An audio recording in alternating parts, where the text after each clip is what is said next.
So here's how this works. Hopefully this microphone is good. What we're talking about is this WAZA connection. I've got a floor right here. This holds, try and lower the light.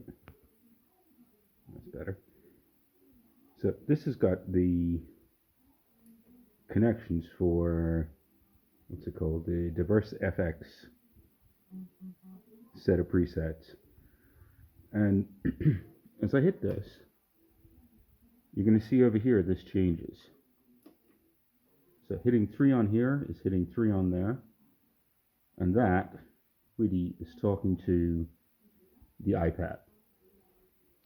The iPad is shifting. The iPad is like a central command, and that is sending the commands to the headphones on my head.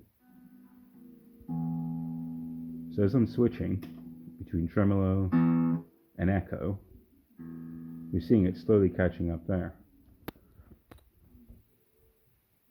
I'm going to change that to the patch select so it's not taking all that time to update and reload everything. As you can see, I can change very quickly. And the super important thing that I've found, is the big surprise, is that there's no dropping audio, ever. So again, this talks wirelessly to that, which is pushing those buttons, which is talking wirelessly to this, which is talking wirelessly to the WAZA. Instant. As you can see me hitting these,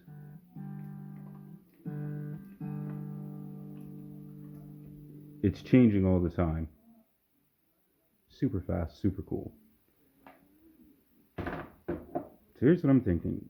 As you've got 6 presets here, if you were looking at this from the point of view of a helix has 8 snapshots. There's like 8 presets within a preset. And anything that's in the preset can be modded, but you can't go and change amps.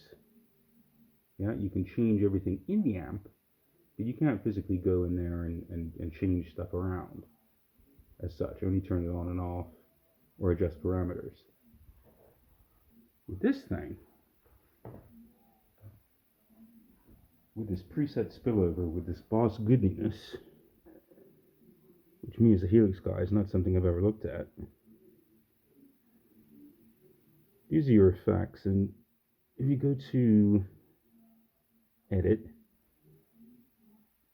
you've got 3 different versions, green, red, and yellow, for boost, for mod, for delay, for FX, for a second delay, and a reverb, EQ, which is all over the place, and noise suppression.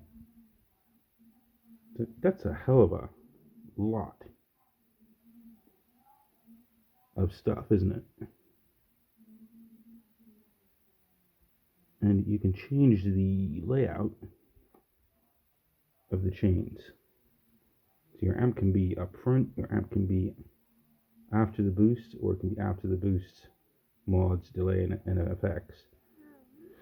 And you can only change, you can have either one of these boosts or one of these effects in there, but you can change them between 3, so that's a lot of stuff. And here's what I'm thinking. Over in the Helix world, what I'm trying to do usually is just have the simplest little rig going. So this Hxstomp is my super mini rig. And what I'm thinking is if I connect the Hxstomp to the WAZA Airs, I've got 8 blocks here and however many in there. And you can combine all those and get a wealth of sounds, and you're never dropping audio, which is something, in the Helix world impossible. You have on a double processing Helix like this one the possibility to do preset spillovers, but it eats the second DSP, so you're only getting 8, 9, 10 blocks, however many blocks will fit in there, and you run out. The real benefit of that, though, is if you're using this dark horse feature, is you have no limit of snapshots. And it's these snapshots which are the thing of glory. It's this interface that the Helix has, which is the awesomeness.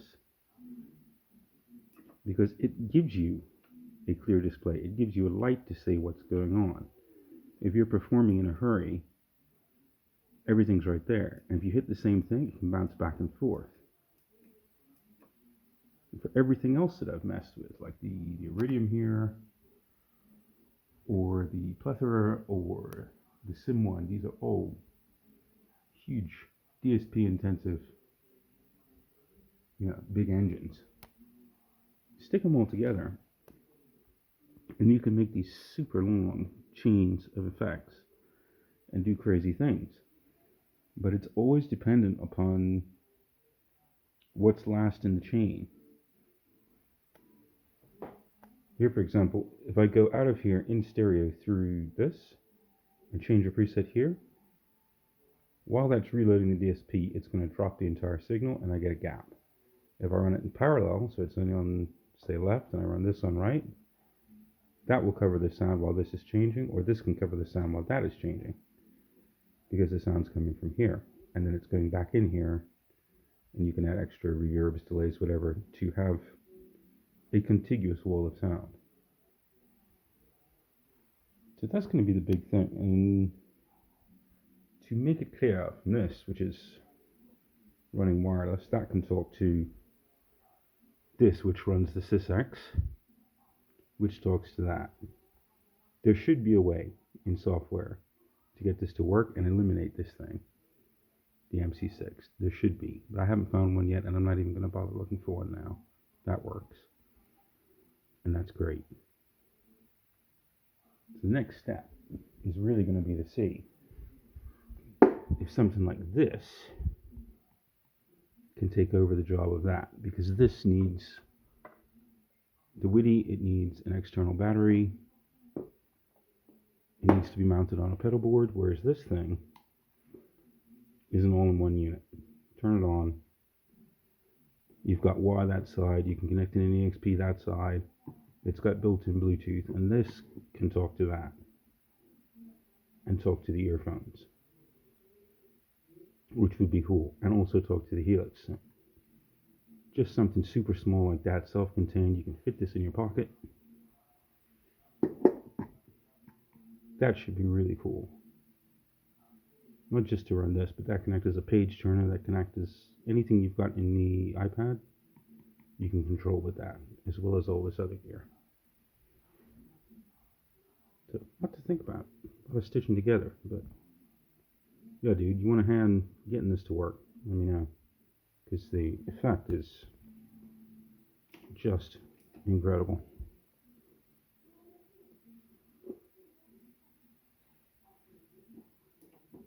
Channel 1, channel 2, channel 3, channel 4.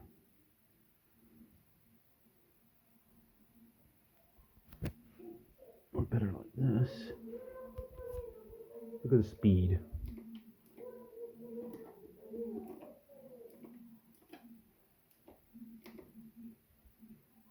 Super cool.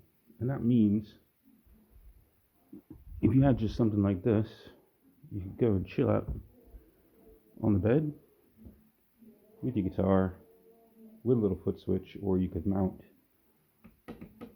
flick 2 buttons here and control all that crap from anywhere in the house. That would be yay.